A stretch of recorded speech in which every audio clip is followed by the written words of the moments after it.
Bugünkü qonağımız mənim də can ciyərim, çoxdan da tanıdığım və həm özünə, həm də işlərinə heyran qaldığım Aynur Aydın. Rəssam. Xoş gəldin sən. Xoş gördük. Əziyyət verdik sənə də vaxtımı aldıq. Xoşdu. Rəssam. Aha. Okay.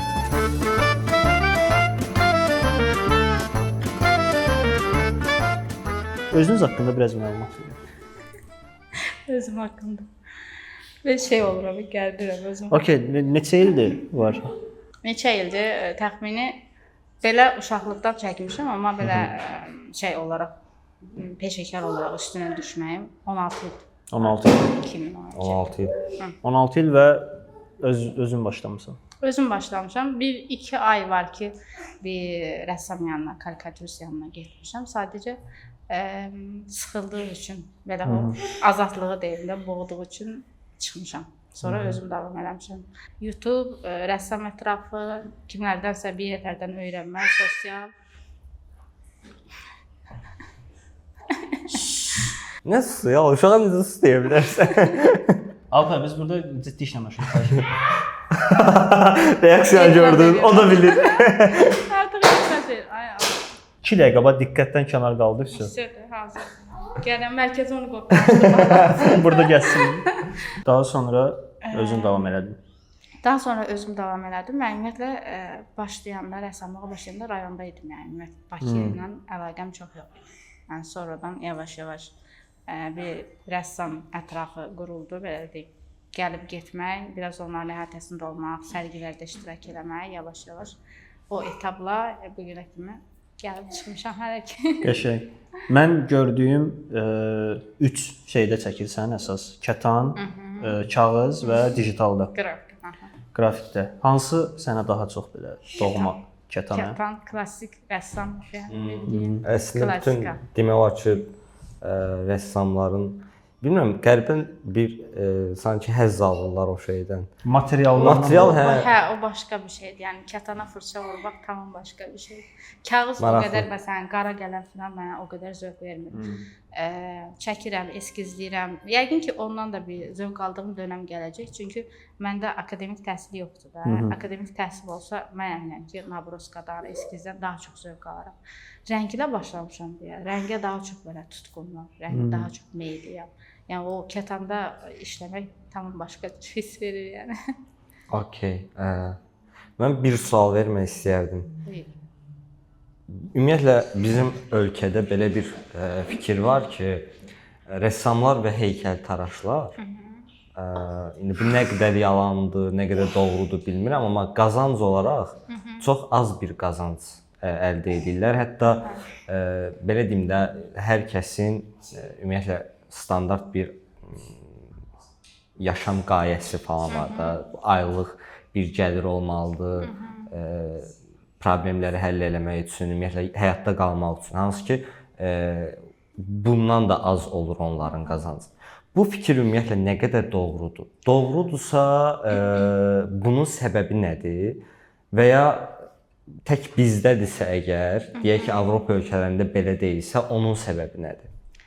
Səncə? Səbəb olaraq, ümumi olaraq doğrudur deyilən şeylər, yəni qazanc məsələsi. Kasıbçılıqdır. Qazanc məsələsi doğrudur. Kasıbçılıq olmaması üçün elə bir adı elə bir yerə gətirməlisən ki, sən adına görə iş gəlsin. Nəinki işlərə görə. Çünki bizdə cəmiyyət işlərdən çox birinci adamın özünə şey edir. Bütün dünyada belədir əslində. Yəni adın məşhurluğuna baxırlar ki, filan kəsin məsələn, filan rəssamın əsəri olsun. Divarında da belə deyim, evimin divarında. Nə?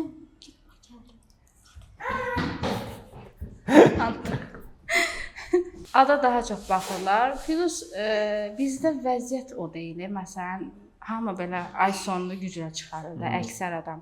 Məsələn, sənətə marağı olan əksər adamın əlində o qədər pul yoxdur ki, gəlsin, versin onu, satın alsın və yaxud da ki, sifariş versin. Hamı öz hayırdadır, yəni qazanc arxasındadır. Bəzi o başqa bir təbəqəyə keçmək üçün də müəyyən bir ada gətirib çıxarmalısan ki, özünü, sənin işlərin o təbəqə arasında yayılsın, alınsın. Yəni bu vəziyyət var. Başqa ölkələrdə niyə belədir? Məncə ümumi olaraq ümumi ölkənin rifahı ilə ilgili bir şeydir. Yəni çünki sən rahat şəkildə evində qalıb, nə bilim, evində rahat yaşayıb, ümumi olaraq gününü rahat şəkildə son gətirə bilirsənsə, sən normalda əsərə də pul sərf edərsən, sənətə də dəyər verərsən, nə bilim belə şeylər var. Bizdə səhərdən axşama kimi hamı işləyir. Zorla özlərini çatdırırlar şeyə, yatmağa. O şey mənim indi ağlıma gəldi də. Məsələn bizdə ümumən belə ortabab bir dənə evdə, mədəniyyət olaraq deyirəm, hal-hazırda demirəm. Ortabab bir evdə məsələn divarda tablo, divarda poster şeyi yoxdur. Yoxdur. Divar Bu sanki bir növ əslində mədəniyyət. o bir mədəniyyət. Bizə xas bir şey deyil o əslində. Şey olaraq da elə bil ki, dəvə də düşünür. Yəni belə nə bilim, biri mən onun rəssamlıqda olmasam, bəlkə də heç ağlıma gəlməzdi ki, mən evimə tablo asım. Kiməsə uzağı bizdə o maddi şey necə dövr eləyir?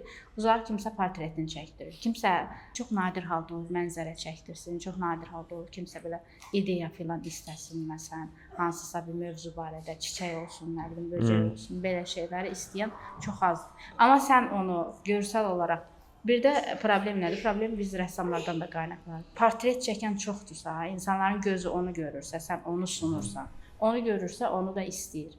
Mən məsələn yavaş-yavaş o ideyaları, fantaziyanı, sürreal rəsmləri çəkdikcə mən görürəm ki, insanların marağı da yaranır. Bu marağı yaranma dövrünü sən keçirməlisən ki, satış şeyinə də gəlsin, çıxsın, yəni bir dönəm sonra.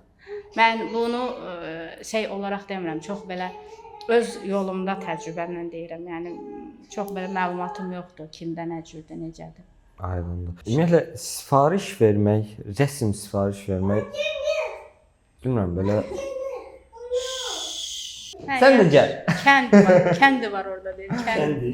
Rəsm sifariş vermək.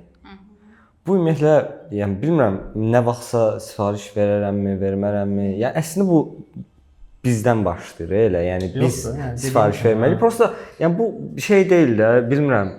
Yəni nə rəsm sifariş verərsən də, bildin necə? Yəni söhbət məsələn atıram, bir yaxınına bir hədiyyə eləmək istəyirsən, onun portretini çəkdirirsən, amma bu nə qədər olar da, bildin necə? İnsan mən ümumiyyətlə kiminsə evinə girib öz evində öz portretini görsəm, əgər adam sağdırsa, mənə biraz qəribə gəlir ki, yəni neynirsə sözü nə qədər çox istəyirsən ki, öz portretini telefonda öz şəklini ekrana qoymaq kimi bir şey. Vasif bir dəfə şey elədim ki, mən sənin portretini çəkim, deyir, ölüb eləməmişəm. Direkt elə yanaşdı da, yəni mənə deyir, o şey qəbir daşı üstü kimi gəlir də. Hə, biraz belə qəribə gəlir. Əgər belə deyim də, bizim cəmaatın əksəriyyəti, insanların əksəriyyəti şey istəyir. Realizm janrında portret istəyir. Bunun üçün fotoaparat var, bunun üçün nə bilim qrafika var. Necə istəyirsən illüstrasiya şəklində şey eləyə bilərsən də. Mən istəyərdim ki, məsələn, kimsə bir obraz istəsin. Atıramda kimsə gəlsin desin ki, məni filan kral şəklində çək. Yəni bu dövrün adamı kimi çək. Geyimlərin bu tip olsun məsələn. Elə bir yerdə çək ki, kral ailəsində olsun və yaxud da ki, nə bilim işçi olsun. Kimsə olsun. Mən bir dəfə ad günümə şey çəkmişdi. Birmingham şeyi var, Thomas Shelby. Oradakı bir adi bir insan kimi çəkmişdi ad günümdə də. Bura harasa qoyarıq onu. Yəni sifət mən idim, amma geyim falan belə aşırmalı şalvar, o vaxtın kepkası falan, köynək belə biraz rahat, kətan, çox qəşəng idi. O yəni mənim sifarişim deyildi bu arada. Ad günümə hədiyyəsi idi aynı. Mən normal çəksəm bu məsələn Musa üçün də adi bir şeydir. Çünki şəklini qrafikada kopyalamışdım. Yəni orada o əziyyət çəkilmiş kimi gəlmir mənə. Kopyalayıb verirsən də, yəni. Amma insanlar dəqiq və dəqiq istəyir də. Ümumiyyətlə mənə əvvəl rəssamlığa təzə gələndə hiperreal çox belə wow gəlirdi mənə. Ay necə işləyirlər falan filan. Sonra çox mənasız gəldi mənə. Hiperrealizm qınamaq şeyində demək istəmirəm, amma o istiqamət mənə çatmır ümumiyyətlə. Hiperreal şəkildə. Əziyyət var, zaman var, o öyrənilən bir yol var. Hətta ən çox əziyyət onda var. Ən çox əziyyət onda var, texnika var. Yəni müəyyən bir nə qədərsə zaman alır da. Adam var, mən məsələn o yun materialı necə işləyir, baxasan da, yəni. Amma bunun bir üstü yoxdur. Ən mükəmməl dərəcəyə sən hiperreala çatdın, onun üstü yoxdur da, yəni. İdeya yoxdur, fantaziya yoxdur, bir artırma yoxdur, əlavə yoxdur, yəni. Bəs yaxşı. İdeya dedik, bir rəsm deyək ki, sifariş falan deyil, sadəcə sərgiyə hazırlaşırsan və çoxlu rəsmlər çəkirsən. Bu motivasiyanı hardan alırsan? Yəni belə deyim də, ideya səndə necə formalaşır? Çünki nəyə görə bunu deyirəm? Biz bir neçə veriliş öncə də danışdıq bu məsələni ki, yaradıcı insan ətrafı əslində ona çox təsir edir də, sırf yaradıcılığında.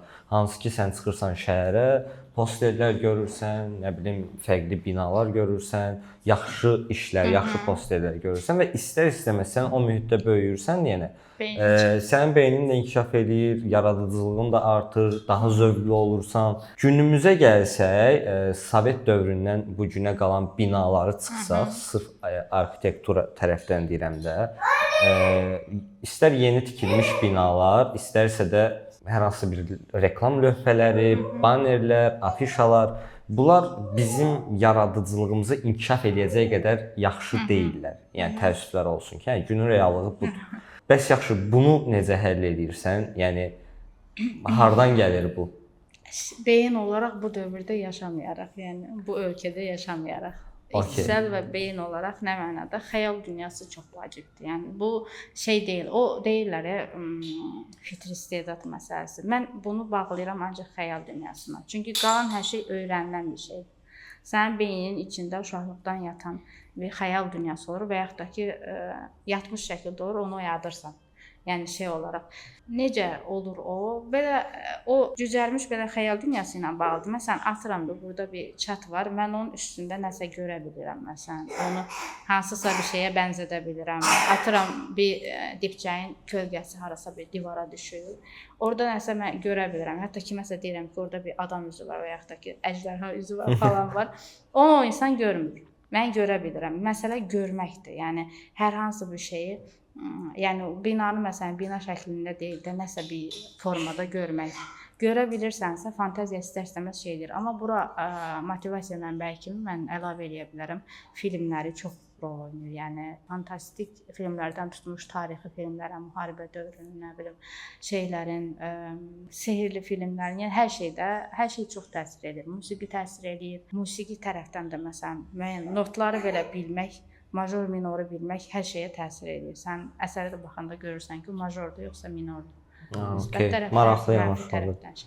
Qəşəng. Bir dənə də sualım olacaq, ondan sonra sənə keçək. Nəyə keçək? Sən istəsən sual verərsən.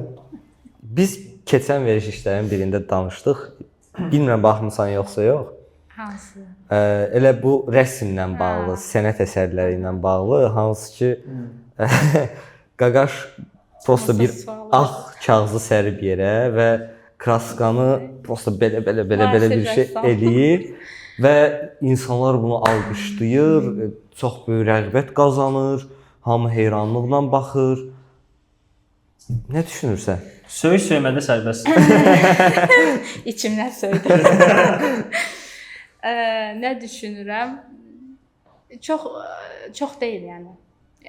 Yatır, yəni artıq geri gedir o. Yəni mən bir şey inanıram ki, keyfiyyətli nədirsə, keyfiyyətsizi həmişə ötür. Ola bilər ki, müəyyən dönəm bu məşhur olsun, yüksəlsin. Mən gözləyirəm sadəcə. Çünki geri qayıdır, davamlı geri qayıdır. Artıq sosial platformada şeylər yayılmağa başlayıb. Bir həmin o görüntüləri yayırlar. Bir də neçənci illərin klassik art dövrünün işte rəssamların müqayisə edirlər ki, yəni bu işlər hara, bu işlər hara. O yavaş-yavaş dəbdən düşəcək, o gedəcək yolu yoxdur yəni. Ona görə çox da belə şey deyil yəni. Maraqlı deyil o tərəf. Çünki tez sönəcək yəni. Səncə insanlar bəs yaxşı niyə onlara elə reaksiya verirlər? Niyə onlara reaksiya verirlər? Mən deyim də, belə deyim. Bax, mən əgər məsələn bir tablo asmışam, o tabloya ad vermiş olsam, mən ümumiyyətlə tablolarımı demək olar ad vermirəm. Biraz qınanılır məndə bu ki, niyə adı yoxdur. Niyə ad vermirəm? Məsələn, Musadır da, mən ona deyirəm ki, adı Musadır. Birbaşa gələn ona Musa deyə müraciət edir. Bu rəsmdə də əgər o mövzunu mən yazmışamsa, gələn adam birbaşa onu görür. O insanlara da bunu art deyə sunursan, yəni mövzu reklamdır, mövzu bunu wow deyə tanıtmaqdır. Yəni insanlar ona inanır. Artıq bilsən gələn insan necə fikirləşir. Yəni buna wow deməsə bunu sənət düşməni kimi şey eləyəcək. Yəni artıq ondan qorxmağa başlayıb ki, cəmiyyət buna deyər ki, sənətdən anlayışın yoxdur, anlamırsan. Yəni qınaya bilmir. İçindən şey deməsə də qınaya bilmir. Halbuki İnsan bəlkə çəkinir. orada başqa bir şey görür. Hə, Hə. o yəni içindən bəlkə də mənasız gələn bu yaxından bir sərgidə oldum. Belə divar boyda bir tablolar filan var. İnşallah məni topa qoymazlar. Orada yəni çox belə mənasız işlər var idi. Sadəcə aralıqda belə gəzirəm, eşidirəm ki, hamı belə burdan deyir ki, bu nədir də, yəni qoyub. Amma heç kim belə səsini çıxarıb deyə bilmir. Çünki hər an o şey var, sənət düşməni kimi elan eləyərlər də səni anlamırsan bu cür şeyi, bu cür mənanı, bu cür nədir. Ümumiyyətlə mən zəhmət və zaman sərf olunmamış işə işləyə bilmirəm. Okay. Beyin olaraq, şey olaraq, yəni sən ola bilər ki, çox qısa müddətə çəkib, amma çox möhtəşəm bir şeydir də. Yəni beynini tamamilə işlədib, ürəyini işlədib, onu verə bilib, yəni 2 dəqiqəyə də bir şey eləyə bilər. Amma ikisindən biri olmalıdır ya da ikisi də olmalıdır. Mən elə düşünürəm. Okay. Yoxsa belə vedrəni dığırlayım belə. Rəng tökülsün ona sənət deyim. Hələ biri var idi, vedrələri üst-üstə qoyur, qum, altdakı vedrəni deşir, sonra bunlar belə aşır və cəmaət. Çox pis tərəf odur ki, o əksəriyyətən qocalar edir. Yes. O TikTokda profil açan qocalar var ya, belə necə min baxışı gəlir, yəni onun kimi bir şeydir. Çox qəribə, açıq belə baxıram. Deyirəm, Niyə? Bəzən şübhələnirsən ki, yəni bəlkə mən çuşqayam falan, başa düşmürəm. Bəs amma onu deyirəm də, yəni o insanlara yeridilib ki, insan orada nəsə belə səsini çıxarsa, sanki ona belə sənətdən anlamamış kimi bir baskı gələcək. O elə ola da bilər yəni. O ola da bilər. Sənətkarın özü sənətkar deyil, dırnaqçı. Okay. Özü onu şey deyə bilər ki, sən anlamırsan falan filan kimisindən. Çünki çox olur belə şeylər. Okay, mən onda bu şeydən çıxaraq belə bir sual verim də. Bir sənət əsərinə hansısa bir onu bəyənməyən bir insanın irad tutması və yaxud da bu nədir deməsi nə qorxurlar, deməyə qorxurlar. Çünki sənət düşməni adlandırılır. Amma məsəl üçün də sən və sənin kimi və ya daha da çox təcrübəsi olan insanlar baxan kimi bilir ki, bu sənət əsəri deyil. Amma bəzi dövrlər olub ki, məsələn, o da öz dövründə çox yaxşı rəğbət görməyən, yetəri qədər rəğbət görməyən əsərlər, məsələn, Van Goghun əsəri 100 il sonra dəyəri bilinir. Nəyə çəkin? Yaxşı. Məsələn, Van Goghun əsəri neçə il sonra dəyər görür də. Bəzi şeylər də var. Onun ümumiyyətlə kriteriyası nədir? Yəni bir rəsm məsələ, çünki rəsm elə bir şeydir ki, rənglər də, yəni nə istəyirsən elə. Şey deyil. Yəni məsələn dizaynda müəyyən bir qayda-qanun vardır. Sən nə qədər out of box-da düşünsən, tipoqrafikanın bir yeri var, onun bir yeri var. Bəlkə də tipoqrafikanı nizamsız qoymağın belə bir ədəbi vardır. Amma rəsm elədir ki, yəni nə istəyirsən də çox azadsan. Onu müəyyən eləməyin, yəni bu yaxşı əsərdir, bu pis əsərdir, nə qədər böyük olursa olsun. Onu müəyyən eləməyin yolu və yaxud da ki onu hansı andan sonra müəyyən edə bilirsən? Gözlə deyəcəm. O kanalı dəyişmək istəyir. Orada dəyişə bilərsən, nəyəsə bax. Get çevirir, bax. Kitab açı boşda. Get çevirir. Get çevirir. Get bax. Yox, ölür də güzgüyə əl qoymaq. Get. Baba, Elvin çevirdi bax. Bax. Bax. Get bax nəyə istəyirsən. Deyim o kriteriya məsələsi nədir? Bax, Van Goghdan məsələn danışdım da. Yəni Van Gogh kimi ikinci bir sənətkar yoxdur da. O tərz. Eləcə də Pablo Picasso fərqlidir, Salvador Dali fərqlidir. Yəni bunlar fərqli bir yol çizmiş insanlardır da. Mən ilk şeyə başlayanda, qrafikaya başlayanda nəyi hiss elədim, nəyi təcrübə elədim. Nəyi hiss elədim? Məsələn, bizdə mən bir dönəm karton çəkdim də. Karikatura yox, karton. Karton daha belə şirin versiyadadır da. Həmin ərəfə bizdə karton çox yayılmamışdı. İnsanların bunu qəbul eləməsi bayağı bir vaxt aldı. Yəni mən ümumiyyətlə oradan demək olar ki, qazancım olmadı, maraq çox olmadı. Bir yerdən sonra başladı maraq yaranmağa. Demək istədiyim nədir? Bəzi sənətkarların qoyduğu yol uzun illər tələb edir ki, o insanlar tərəfindən qəbul edilsin. Qəbul edilmə məsələsidir ki, hansı zamana denk gələcək onu bilmək olmur da. Yəni bu dəqiqə məsələn mənə də deyən var ki, sən qız qalası çəkmirsən, sən buta çəkmirsən, nar çəkmirsən, yəni satılacaq işlər çəkmirsən, hansı sərgiyə girsən zaten bu işlər bayağı bir dolub da. Yəni Novruz bayramında paxlava, şəkər bura çəkirlər, nə bilim. Bu qınadığım bir şey deyil. Mən belə bayıldığım işlər var. Yəni hamısına xoşum da gəlir. Sadəcə mənim stilim o deyil də. Mən başqa bir yol gedirəm. Əskiklərim də var, yanlışlarım da var. Yavaş-yavaş düzəltməyə çalışıram. Amma o yol olaraq məsələn nə vaxt qəbul olunacaq bilmirəm. Məsələn ara-ara kimsə məsələn yazır ki, fərqli bir stilim var. Amma qəbul olunub bu sual işarəsidir də. Yəni nə dərəcədə qəbul olunub bilinmir o. Hansı vaxt bəlkə nə bilim məndən sonra Alpayın filan vaxtına o qazanır da. Və bununla əlaqə, yəni standart belə qurulmuş bir şey yoxdur ki, sən bunu eləyəcəksən, sənin sənətin belə yol olacaq da, şey olacaq. Sadəcə buradır, bir də buradır, yəni. Bəs yaxşı əsəri, bəs həqiqətən yaxşı əsəri pis əsərdən ayıran şey. Yaxşı əsəri pis əsərdən mən fikirləşirəm ki, özümdən yenə misal çəkərək deyəcəm. Məndə biraz o akademik tərəf bilirsən də, hər dəfə dilə gətirirəm bunu. Məni az qala da belə döyərlər ki, bəsdir də dayı. Nə mənada deyirəm? Sən məsələn belə insan skeletini və yaxud da ki, bunun özünü də nə isə bu obyekti real şəkildə qurmağı, çəkməyi bacarmalısan ki, sən ona forma onun üstündə verə biləsən. Yəni yaxşı əsəri pis əsərdən ayıran şey məncə baza məsələsidir. Sən baxanda bilirsən ki, bu adamın savadı var. Yəni şeydən əlavə abstraktda çəksə, nə bilim, kartonda çəksə, karikaturada çəksə, alt belə fon var, belə bağırır ki, mən burdayam da. Yəni əslində özünün üstünə qurulub. O rəsmin də bir ədəbi var, qayda qanunu var. Qayda qanunu və var. O onu görən kimi hiss edirsiniz. Məsələn, mənim də görmədiyim şeylər var. Təbii ki, hər şeyi bilmirəm. Bildiyin yerə qədər görə bilirsən. Vaxt keçir, il keçir, biraz da bilirsən, biraz da görə bilirsən. Yəni o zamanla sənin öyrənmək aralığından bağlı olan bir şeydir. Məsələn, sənətşünaslar daha yaxşı görə bilirlər.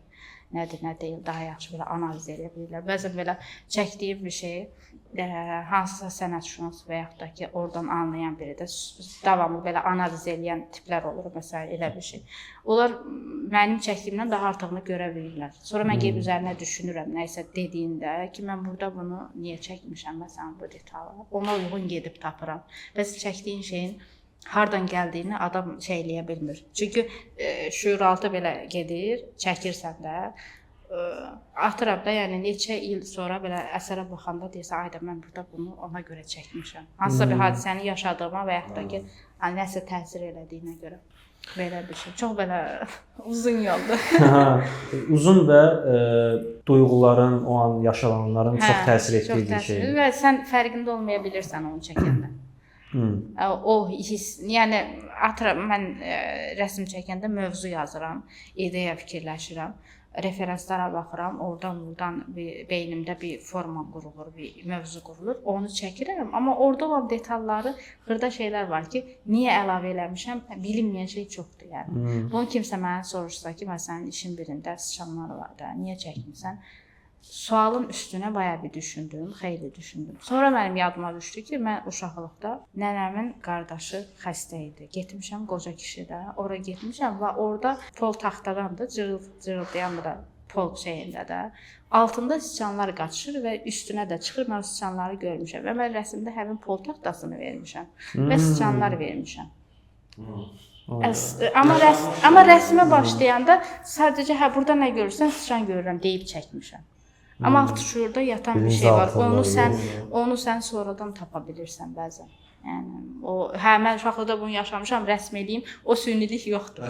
Sən sadəcə rəsm edirsən, sonra tapırsan bəzən. Kimsə sual verir, ayıldır məsələn, burada çox maraqlıdır, bunu niyə çəkmirsən? Sən də fikirləşirsən, doğrudan niyə çəkmişəm? Niyə çəkmişəm? Az kafada olmuşam. Bildiyim qədərlə bir dənə sərgin olub. Bir fərdi sərgi olub, bir də həmkarımla sərgi olub və üçüncü sərgiyə hazırlaşırsan. Üçüncü sərgi, ikinci fərdi sərgi. O da illərdə hazırlaşır. İllərdə, mən əskəriyə getdim, gəldim, hələ də sərgi neçə ildə hazırlaşırsan? Məndə yadımda deyil, neçə ildə, 5-6 il var. Nə ildə? Nə? Yaxşı, oturacam, gəl burada oturacam deyəm. Niyə görə 5-6 ildir? Ortaya biraz mənim analığım düşdü, uşaq məsələsi. Bir də o mövzuları yazmaq zaman aldı, mövzunu seçmək zaman aldı, ayrı-ayrı araşdırma zaman aldı. Bir ustaki işlərin bəzisi var ki, məsələn 1 il, 2 il vaxt sərf etmişəm çəkməyə sadəcə. O da belə şey kimi anlaşılmasın da. Mən həmişə deyirdim ki, Mona Lisa'nın nəyinə o qədər vaxt sərf olunub. O elə bir şey deyil. Hər gün işləyirsən də bitmir məsələsi deyil. Bəzən günlərlə işləyə bilmirsən. Yəni baxırsan ki, nə isə işləməlisən, ya da ki, o motivasiyada olmursan. Motivasiyada deyil. O anidən olur belə mağazada paltar tutsan ki, budur da, yəni. O gələndə gedib işləyə bilirsən. Bəzən günlərlə işləyirsən, tak deyə belə türklər demiş kal gəlir adama için yarısında. Baxırsan ki, 2 həftədə yaxınlaşmamısan, 1 ayda yaxınlaşmamısan. Sonra yenidən qayıdırsan. Gülməyinə var. Gülməli nə var burada? Deyə bilərsən zəhmət olmasın. Bizə gülürsən. O şey gülüşüdür. Yəni ki, diqqətiniz məndə olsun. Mənə çevirin. Bəs şey deyirsən, bu işin ortasına analıq falan söhbətləri. Ümumiyyətlə yaradıcı insan belə deyək də, ailə həyatı qurmaq, məsələ təkcə uşaq deyil. Yəni ailə həyatı qurmaq yaradıcılığa nə qədər təsir edir? Yəni nə mənada təsir? Çünki yaradıcılıq elə bir şeydir ki, sən ona bir zaman, efor, enerji, nə bilim bir duyğu, emosiyalar ayırırsan, yəni bütünlüyünlə hələ rəssamsansa və ya heykəltaraşsansa, yəni bildiyim qədərilə rəssam və heykəltaraşlar adi insanlardan biraz kafa olaraq loru dildə desə uçuq olurlar. O şey uçuq olmursan, o işin içində uçuqlaşırsan. Nəyəcə? Budur cici. Keçirəcəm yaşlı. Qısası ailə həyatı qurmaq, əlavə bir öhdəlikləri almaq, yaradıcı prosesə nə qədər təsir edir? Çocuk da yaparım, sanat da yaparım. Kariyer də yaparım. Yo, elə demişəm, elə başlamışam zaten yola. Amma yəni o aralıqda itməmək çox vacib məsələdir. Nə mənada?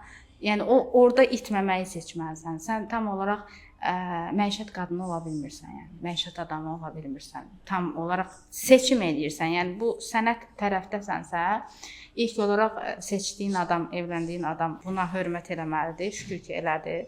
Problem yoxdur o səbəbdən. Hətta özü dəstək olur da, belə deyim. Bir də ikinci məsələ qadın tərəfdən yanaşıram, ona görə belə deyirəm. Qadının özünlə bağlı bir şeydir. Çünki nə mənada? İndi mən məsələn uşaq da olub, anayam. Mən bir şeyi tutturmuşam, yəni paralel aparma şeysini. Paralel aparma məsələsi də nədir? Bəzən olub ki, məsələn 6 ay belə belimdə mən rəsm çəkmişəm. O əziyyəti gözə almalısan, alırsansa əgər yoluna davam edə bilərsən və yaxud da ki uşağın balaca dönəmində daha çox yuxusuz qalırsan da, o yuxusuzluğu da gözə almışam. Yatıb işləmişəm, səhər yenə tezdən 6-dan 7-dən oyanıb, yəni necə deyirlər, kəllə çarx olmuşam, amma buraxmamışam da. Çünki rəsm məni bayağı bir ayaqda tutan şeylərdən bir təməldir də, yəni o şey olaraq. Ona görə buraxmamaq məsələsidir. Bir də bir yerdən sonra sən tam olaraq məişət insanı ola bilmirsən. Yəni beynin sənə ona icazə vermir. Əgər sənət tərəfinə gedirsənsə, ya tamamilə buraxıb ailə şeyinə keçməlisən tərəfinə. Ya da ki paralel aparmağı bacarmalısan və bu paralel aparmağı da O sualın üstüne bu kəlmə çox qəşəng oldu.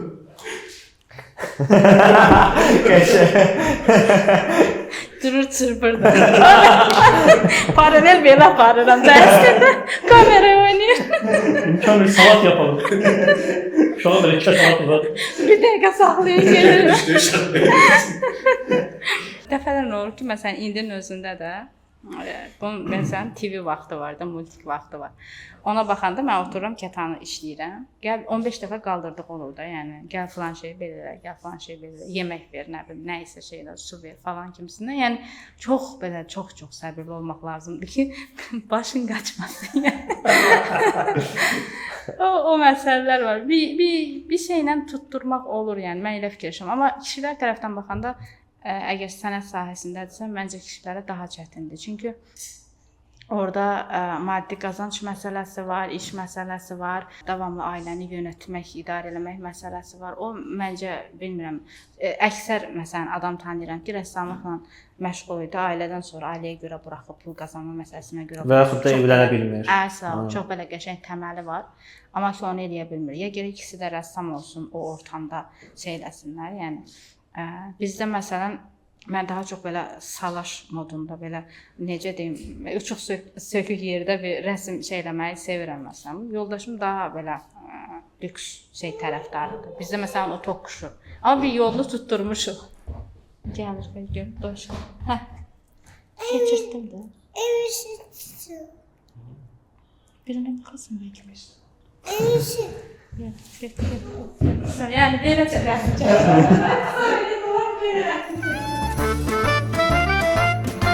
Şeydən əlavə, rəssamlıqdan əlavə. Bunun nə qədər əslində bayaq başda verdiyim bir dördüncü də əlavəsi var. Şey olaraq, platform olaraq divara da çəkilsin rəsm. Və son vaxtlar artıq bir artım var. Maşallah olsun. Və videolardan falan, şəkillərdən gördüyüm qədərilə nə kətana bənzəyir, nə digitala bənzəyir. Yəni bir evin boya badaması kimidir bir şeydir də. O bir yerdən sonra usta şeyinə keçir, mala vurur. Sualım o, Fanta sevirsən? Sarı kola. Sarı kola. Onun öz O biz gülürük. onun öz çətinliyi və ya digərlərinə baxanda fərqi nədir? İlk olaraq mən o işi sənətdən çox belə maddi qazanc yönündə istiqamət olaraq tutmuşam. Çünki oradan götürdüyümü sənət olaraq bura şey edirəm. Yatırım edirəm deyək. Və çətinlik məsələsi necədir? İlk olaraq ağır işdir. Yəni nə kətan deyil, nə kağız deyil, nə qrafik deyil. Ağır işdir. Açığı belə əksərən ustalarla işləyirsən. Yəni divarın materialına qədər soruşursan, nə bilim teksturalı bəzən olur. Teksturanın üstündən o şəkli verməli olursan və yaxud da ki patolog olur. Yəni boynun bir Patolog təsəvvür edirsən yəni. Boynu bir müddət belə qalır da yəni. Bəzən lepkaların üstü olur, onları tək-tək belə şey edirsən, bəzəyirsən ki, divar da elə bir şeydir ki, kənara çox çıxan kimi quruyur da, yəni. Bir də o divarın rəngini alıb şey eləməlisən. Yadımdadır işin birində divarın rəngi bozdan boz deyildi. Nə də belə yaşıldan yaşıl deyildi. Belə ikisinin qarışımı bir şey idi. Onun kraskası qalmamışdı. Belə qəza olaraq düşdü bir dənə boya yuxarıdan rəsmlədiyim yerdə. Mən o boyanı, bəlkə yalan olmasın, 20-30 dəfə qarışdırdım ki, o boyanı alıb. Bir də vurursan, quruyur, başqa ton alır. Ya açılır, ya şey olur, divar boyası elədir, yəni. Ya belə tündləşir, ya açılır. Onu bir 20 dəfə mən qarışdırdım. Təsəvvür edirsən, bir damcı ağ lazımdır, bir damcı boz lazımdır, bir damcı nə lazımdır. Axır ki, yəni o tutturdu, yəni. Kraska qalmayıbsa öldün də, yəni bitdin. Amma ümumilikdə ağır işdir. Yəni yuxarıda işləmək ümumiyyətlə şeydir. Bir də məsələn kətanı kağızı istədiyin formada fırlaya bilirsən, divarı gedək orada çəkək.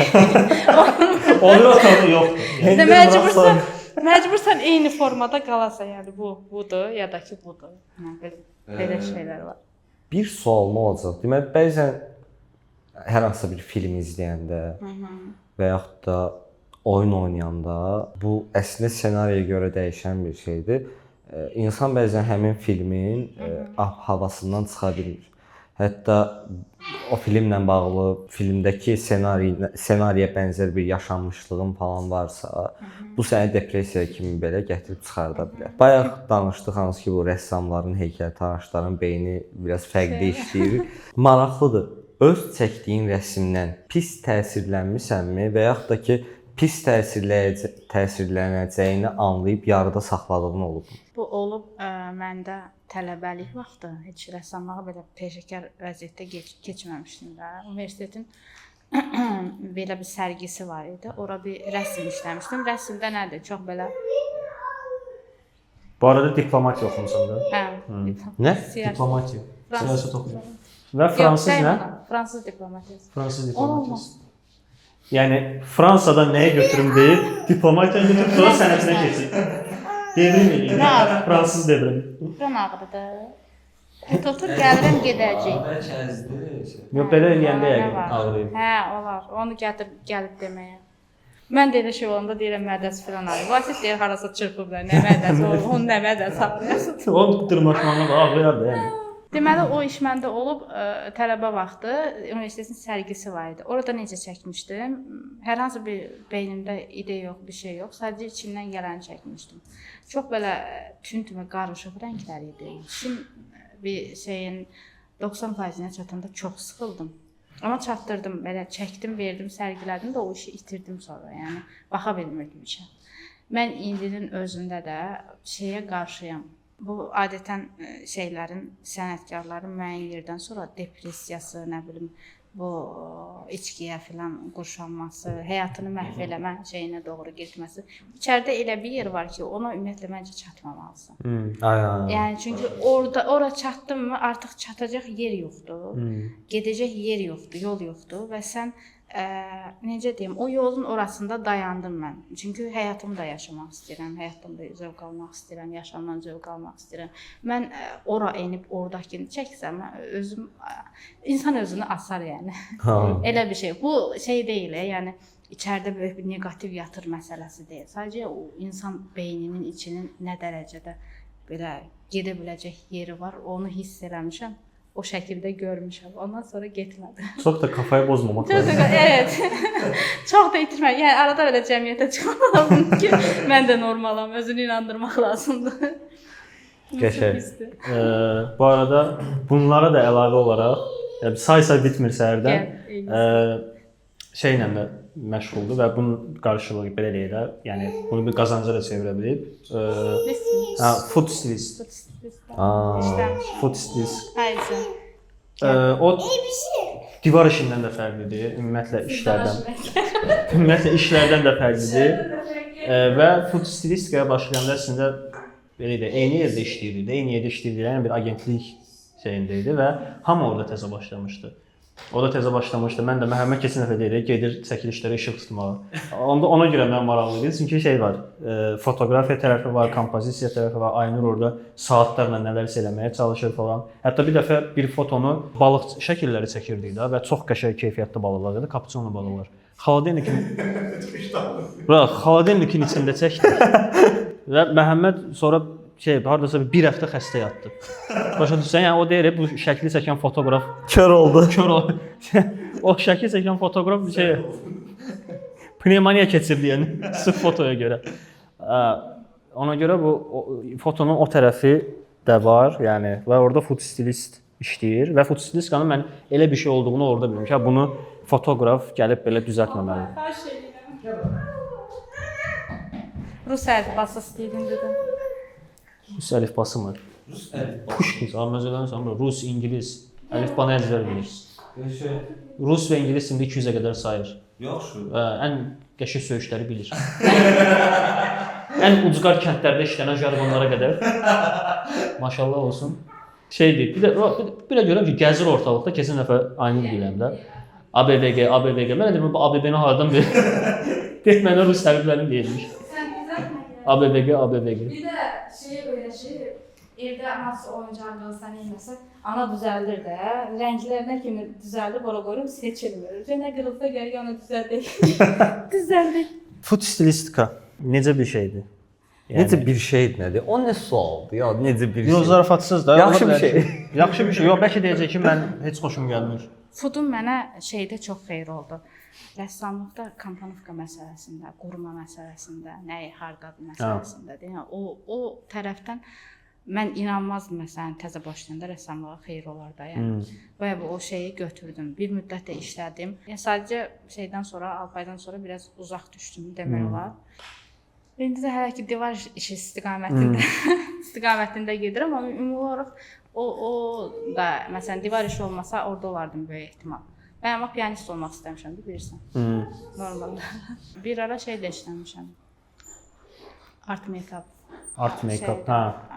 Hətta bir ara sən tort da bəzəmisən.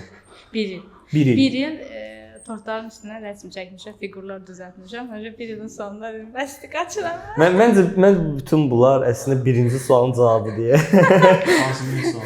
Rəssamlar və heykəltaraşlar az qazanır. Çox görünür. Ses az qazanır. Ya dibini sıyırıb amma hər işləyib amma. Şey olaraq kafa şeydə olur da, yəni nəyi çünki şeyi məsələn hal-hazır ki, mən də kətandan zövq alıram da. Kətanı pula çevirmək istəmirəm. Çünki o adamı diksindirə bilər də, yəni iş məsələsi, oradan pul qazanmaq məsələsi. Mənim həmişə söylədiyim başqa bir istiqamətdə, ona yaxın istiqamətdə pul qazanıb bura yatırım edirəm. Yəni kətanı rahat şəkildə işləməkdə deməyim ki, məsələn 3 günə bu rəsmi çatdırma. Böyük iş olarsa hə, zövq alaram bundan məsələn. Böyük bir şey bilər və yaxud da ki, ideyası olan bir şey, nə bilim, obrazlı bir şey, portret. Yoxsa birinin portretini çəkmək çox sıxıcı gəlir. Hələ ki, o məsələn o şəkil gəlir də önünə. O insan sənə mənfi enerji verirsən, iş bitmək bilmir, öldürmək. Baxırsan ya, mırazdır da. İş bitmək bilmir. Yəni çox çətindir. Bəs yaxşı, inşallah sərgi nə zamandır? Hə, o məşhur saat. Konkret tarix var yoxsa? Konkret tarix qoymamışam çünki 30 iş olmalıdır. Bunun 15-i böyükdür. 11-cidəyəm böyüklərin. Yəni bir 3-ü də 4-ü qalır. 4-ü də var da, yəni böyük. Qalanı xırda işlər olacaq. Xırda işlər daha tez-tez gedəcək, amma yəni vaxt, zaman məsələsini o yəqin ki bir 90%-ə yaxınlaşanda biləcəm.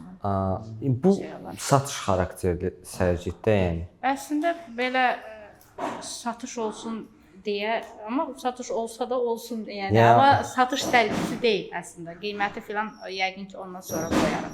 Okay, yəni maraqlansalar qiymət təyin təbii olacaq. ki, indidən maraqlanan var məsələn hətta. Aydın. Araba iyi fikir deyil. Mən sənə dedim, o gərək hərəkətini ona deməzdin. Ona hərəkət edən şey göstərmək lazımdır. Zapravka axtarır. Biz onu evdə elə şeylər deyirik ki, işləmir. Ancaq yerindəcə oynayır, yəni ancaq. Gəzmədi. Və heç bu qədər danışacağımı deməzdim, amma bu arada tanımağın çox fərqi var yəni. Sərgidə xanımın biri düzdür, az çox belə sağlam kələm var, amma dandı məsələn sual verir, tutuluram. Gərək tanıyasan ki, belə rahat söhbət edə biləsən. Söhbət olur. Biz də ona görə bura belə ilk vaxtlarda tanışları çağırırıq da. Yavaşdan. Yavaş. Özümüz də danışmağı öyrənirik. Hə də təcrübə də yığırsınız Yəni. istəsəm. Gəl qıcıya. Alpay. Məşhur Sədrəddin. Orada pult yoxdur, orada telefon. Deməli Sədrəddin də hekayəsi nədir? Mənə Məhəmməd o 2-ci bölümdən gördüyünüz bu təzə doğulub. Mənə deyib ki, bəs uşağın adı nədir? Mən də deyirəm ki, yəni anası, atası çox belə şeydilər də, yəni high level zövqlü insanlardır və yəni mən çox qəşəng bir ad gözləyirəm də. Məhəmməd dedi ki, şeydir, bir qohumlarının, Vasifin qohumunun adını qoyublar, Sədrəddin də. Mən də belə tutuldum, qaldım. Bu da elə danışır ki da, sanki şeydir, hə, uşağa sevinmişəm, amma ada pis olmuşuq da. Mənə deyib və inandırıb məni, deyirəm, okeydir, yəni demək ki, zövqlü insanların belə Sədrəddin adının zövqsüzlüyünə əlaqəsi yox da, yəni Sədrəddinlər yığışırdı. Yəni. Zövqsüzlüyünə əlaqəsi yox, sadəcə, yəni Uşaqdan böyüdür də, yəni. Ad uşaqdan böyük olanda şey olur da, adama qəribə gəlir. Deyirəm ki, demək ki, müəyyən bir insanların da bir şeyi var, limiti var. Oradan sonra artıq məsələn ən əzizlərinin adı nə olursa olsun ona keçirlər. Getmişəm bunlara uşağı görməyə və şeydir, o qədər yandırmamağa çalışıram ki da, yəni adı ilə böyüsünü məsəl üçün də belə başqa bir tonda deyirəm falan filan. Hə, başqa adla böyüsün. Böyüyüb adına çatsın falan. O biçim şeylərdir. Bir haqqa etdi ki, nə Sədrəddin? Deyirəm, bə Sədrəddin deyil adı. Deyir, yox, mən Məhəmməd sənə məzələn. Adı Alpaydı. Alpayı eşidəndə var. Allah elə bilirəm öz adım dəyişdi. Qəşəng bir ad qoydular. Sədrəddin mənim adım imiş. Bu dəyişdim, Alpay qoydular. Çox sağ ol gəldiyin üçün. Çox məncə dolu və xoş bir söhbət oldu. Təşəkkürlər. Şeyin başından bəri xəbərim var, sərginin də. Yəni nə lazım olsa, heç şeyin söz lafı belə olmaz. Belə deyək də səbirsizliklə. Lazım olacaq bu arada. Allah 100%. Lazım olacaq. Səbirsizliklə gözləyirik. Elə mən. Elə mən elə başqası çəkir. Özüm də. Hə. Çox sağ ol. Çox xoş Sağ oldu. olun. Mənə də xoş oldu. Zövq aldım. Yəni vaxt necə keçdi bilmədim. Alpayın şeyləri xaric. Girmələri xaric. Orada bəlli olur vaxt necə keçdi. Çox sağ olun. Təşəkkürlər.